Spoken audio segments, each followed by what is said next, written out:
Olá pessoal, tudo bom? Vamos lá para a nossa aula de revisão, nossa V2. Fiz esse esquema aqui diferente, esse novo layout, para a nossa revisão, tá? Vou trazer aqui, portanto, os 20 temas da nossa avaliação, tá? Então, e a nossa avaliação vai ocorrer da mesma forma da nossa V1, tá?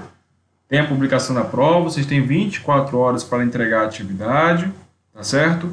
Relaxem que vai dar tudo certo. Vamos hoje aqui revisar os 20 itens que são importantes para essa nossa resolução de questões, tá? Primeiro grande item que eu trago para vocês, a primeira questão, é a primeira questão envolvendo aí falência e ordem de pagamento. Então, no processo de falência, assim como no processo de recuperação judicial, tem a ordem de pagamento, tá? Então, fiquem atentos a isso. Professor, onde é que vai estar isso aí? Onde é que está escrito isto? Essa é a ordem de pagamento, já até elenquei aqui, está no artigo 83, tá? O artigo 83, deixa eu até abrir aqui para vocês aqui no meu celular. O artigo 83 vai trazer a classificação dos créditos. Em primeiro lugar, na falência, paga-se os trabalhistas, os acidentes de trabalho, lembrando que tem um limite de 150 salários mínimos, vem crédito em garantia, vem execução fiscal, que é a novidade da falência, que nós vimos em sala. Não se aplica, por exemplo, à recuperação judicial. Tá? Então, a falência, no seu artigo 83, chama a atenção para vocês resolverem essa questão.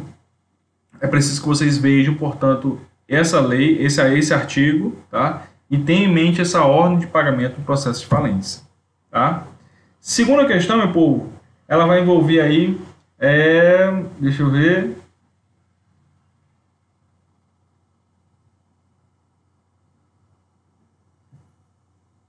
Bom, a segunda questão vai ser o artigo 94, tá? O artigo 94 da legislação falimentar, ela coloca 3 situações onde eu posso solicitar, pedir, requerer a falência da empresa. Em especial, no seu inciso primeiro, diz que uma empresa ela pode entrar em falência se ela deixar de honrar com uma dívida, assim dizendo, honrar com um pagamento, no mínimo de 40 salários mínimos.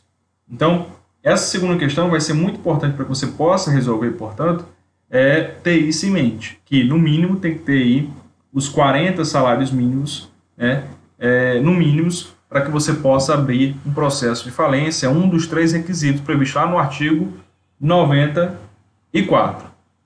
Beleza?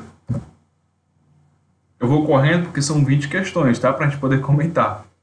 Foro competente. Bom, assim como na recuperação judicial, e na falência, o foro competente é o foro do principal estabelecimento local. Tá? E, professor, o que é esse principal estabelecimento? É onde há maior concentração de volume de negócios. Lembra disso?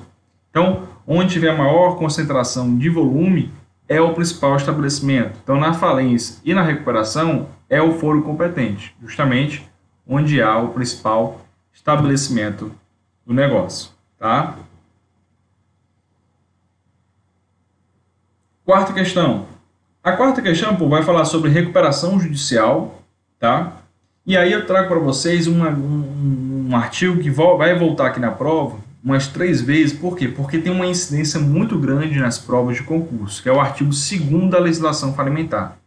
Esse artigo 2º, ele coloca as exceções ao processo, de aplicação da legislação falimentar, a Lei 11.101/2005.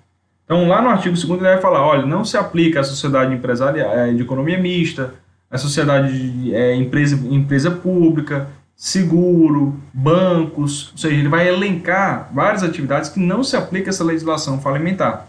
Tá? Portanto, a Lei 11.101/2005 ela é aplicada às sociedades empresárias e à EIRELI. Tá? Então, fiquem atentos para que a gente possa conseguir resolver essa quarta questão. Eu tenho isso em mente, tá? Que é exceção, portanto, tem as exceções do artigo 2º, que são importantes, principalmente para resolver questões de concurso, em especial do Ministério Público, tá? Quinta questão vai envolver aí o trespasse. Professor, o que é o trespasse? O contrato de trespasse. Vocês vão se lembrar que nós falamos sobre isso lá no 2º semestre.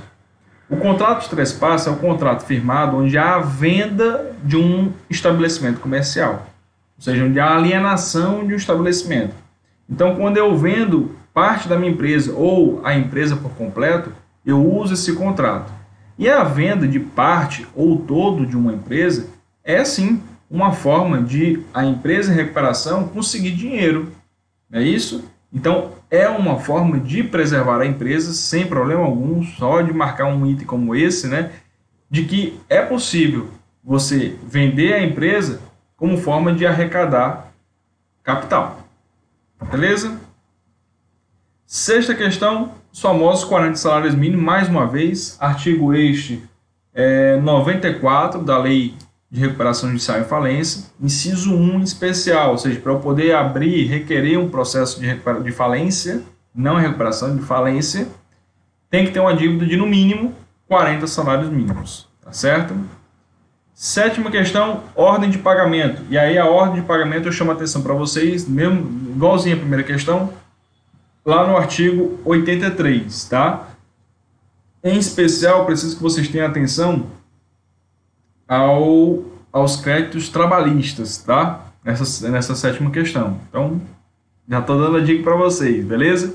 Mas fiquem atentos a todos aqueles elencados no artigo 83 da legislação. Em primeiro lugar, os trabalhistas, limitado a 150 salários mínimos, acidente de trabalho, aí vem com garantia real, vem a execução tributária, execução fiscal, né? Então, lá no artigo 83, ele elenca todo o rol, né, a ordem de pagamento no processo de falência, tá? Questão 8, falamos já sobre ela, né, aqui. Na verdade, a recuperação judicial e a falência, a Lei 11.101/2005, ela serve tanto para ser aplicada às sociedades empresárias como à EIRELI. Lembrando que, artigo 2º, exceções, não se aplica à sociedade de economia mista, não se aplica a empresa de empresa pública, não se aplica a seguradora, inclusive foi uma pergunta do Márcio, né, que ele fez lá no grupo. Seguradora não se aplica a esse tipo de legislação, que é a Lei 11.101/2005, tá? Mas a EIRELI e sociedade empresária aplica-se normalmente, tá? Nona questão é falar sobre aquela suspensão do processo. Assim como na recuperação judicial, onde há aquela suspensão por 180 dias, na falência não vai ter isso. Por quê? Porque não tem por que ficar só 180, porque a empresa não vai voltar mais a funcionar. Ela já faliu, na verdade ela está em processo de falência, ela nem pode mais continuar funcionando. Então, nesse caso aqui, suspende todas as ações já liquidadas.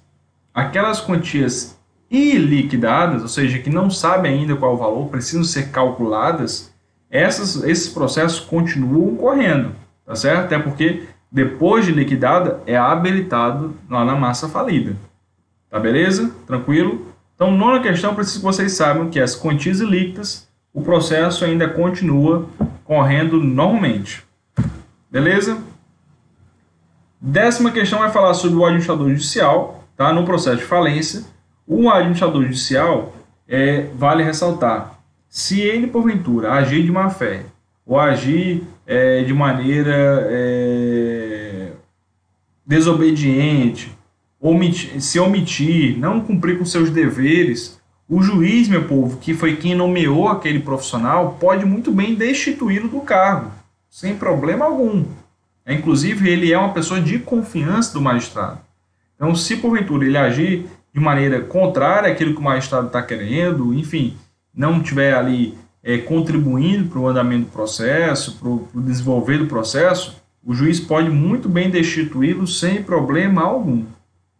Beleza? Então, décima questão, falência, administrador judicial, preciso saber só que o juiz ele pode destituir um administrador judicial se porventura ele vir a praticar atividades contrárias àquela prevista na legislação, e o juiz pode até tirar de ofício, viu? Olha só. 11ª, mais uma questãozinha do artigo 2º, viu? Ó, olha como eu disse, ó, esse artigo 2º tem uma incidência em prova direto, cai muito. Não se aplica a Lei 11.101/2005, empresa pública e sociedade de economia mista. Muito cuidado com isso, tá? Então, artigo 2º, eu preciso lembrar dele para poder resolver a 11ª questão. 12ª questão é a famosa litigância de má-fé, ou seja, para requerer a falência. Eu vejo que tem uma empresa minha concorrente e tal, eu vou inventar um determinado processo só para queimar a imagem dela para sair no jornal que ela pediu falência. foi decretado, que foi requerido um processo de falência. Então, essa minha tentativa judicial especial vinculada à má-fé, né, eu agi de má-fé, eu quero, na verdade, queimar a empresa, mas, na verdade, ela não está me devendo nada, ela não está devendo nada a ninguém. Essa litigância de má-fé, ela, se porventura o processo ia ser julgado, se porventura não, vai ser julgado improcedente, né, você vai ser condenado, sim, à indenização, tá certo? Então, essa 12ª questão é que aquele que for requerer, por exemplo, a falência, né, de maneira danosa, pode vir, sim, a ser condenado em perdas e danos tranquilamente. Então, muito cuidado quando você vai requerer um processo de falência, tem que estar muito bem embasado, tá? Então, 12º, falência e má-fé, eu preciso saber essa seara, preciso saber que, se porventura eu agir de má-fé, inclusive tem um slide nosso que eu falo sobre isso, viu? Então, se eu agir de má-fé, eu posso ser condenado, sim, a perdas e danos tranquilamente, tá? 13º, os famosos requisitos da recuperação judicial. Isso aí a gente bateu muito na nossa V1, né? Requisitos esses que eu chamo, por exemplo, atenção à atividade há mais de 2 anos, não ter requerido a recuperação judicial nos últimos 5, não ter um crime, um dos sócios ou administradores ter sido condenado por crime falimentar, não é isso? Deixa eu ver se tem mais alguma coisa aqui na questão fala. Não ter sido falido, né? Então, os requisitos da recuperação judicial. Não me recordo agora só o artigo deles, tá? Mas tem no meu slide isso daí e dê uma olhada nesses requisitos da recuperação judicial. Com ele você consegue resolver tranquilamente a 13ª questão. 14ª questão vai falar sobre a suspensão das ações no processo de falência. Beleza, da mesma forma que a recuperação, porém não tem esse prazo de 130 dias. E lembrando que a execução fiscal ela não para no processo de falência. Continua correndo normalmente. Tá? Inclusive vai pagar para o Estado, ele não quer, né? Suspenso. Então, o Estado não tem isso não. A execução fiscal, corre tranquilamente. Tá? Então, não suspende as ações da execução fiscal. Preciso saber isso para conseguir resolver aí a 14ª questão, que tem como temática justamente a suspensão das ações. 15ª questão vai falar sobre o administrador judicial. O administrador judicial, assim como na recuperação, ele é nomeado para gerir os bens da massa falida, para gerir os bens da recuperanda. Tá? Então, o administrador judicial ele vai estar ali, gerindo, organizando, vendo quanto é que falta para pagar. Ele vai organizar tudo isso na massa falida e também na empresa em recuperação. Tá? Então, 15ª questão, eu preciso saber que o administrador judicial é esse cara, é esse profissional que cuida dos bens da empresa. Tá? 16ª, famoso artigo 47, né, o coração da recuperação judicial. É nesse artigo que fala que a empresa tem como objetivo, na verdade, a legislação, preservar a empresa, tendo em vista a sua fonte produtora de emprego, mantenedora de emprego, fonte produtora de renda, fonte de arrecadação de tributo, ou seja, existe na recuperação judicial os objetivos da recuperação, está lá no artigo 47. Tá? Então, eu preciso saber desses objetivos para poder resolver a 16ª questão. Tá? 17ª questão vai falar sobre a Assembleia Geral de Credores. Na recuperação judicial, quando eu já está tudo direitinho, todo mundo já habilitou, é marcada uma Assembleia Geral de Credores. O nome já diz, Assembleia Geral de Credores, ou seja, uma reunião onde todos os credores vão estar lá, para que possam discutir sobre a forma de pagamento, como é que vai ser essa forma de pagamento, se vai ser parcelado, se vai ser à vista, a quantia que vai pagar, né? E essa Assembleia Geral de Credores ela é presidida pelo administrador judicial. É ele quem organiza, é ele quem toma a palavra, é ele que concede a palavra, ele organiza toda essa Assembleia Geral de Credores. Tá? Então eu preciso saber esse cenário para poder responder aí a 17ª questão. 18ª questão, mais uma vez a aplicação. Tá? Artigo 2º da legislação falimentar. Legislação falimentar, meu povo, só se aplica às sociedades empresárias e à EIRELI. Tá? Tirando isso, sociedade de economia mista, empresa pública, cooperativa, seguradora, não se aplica a Lei 11.101/2005. Tá? 19ª questão, lembrando da habilitação. Tem o processo de falência e eu sou um trabalhador, eu tenho que habilitar o meu crédito, tá? E essa habilitação pode e deve também ser feita junto ao administrador judicial. Tá? Na verdade, ele vai captar todo mundo.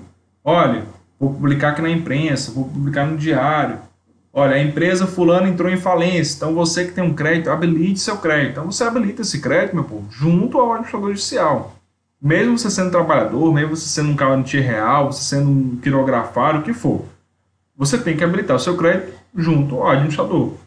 Então, na 19ª, a gente precisa saber que o processo de falência, assim como na recuperação, também tem o procedimento de habilitação. Tá? E esse procedimento de habilitação é feito junto ao administrador judicial. É ele quem vai colher todo mundo, o nome de todo mundo, a dívida, qual é a natureza dessa dívida, de natureza trabalhista, é natureza contratual, qual é essa dívida?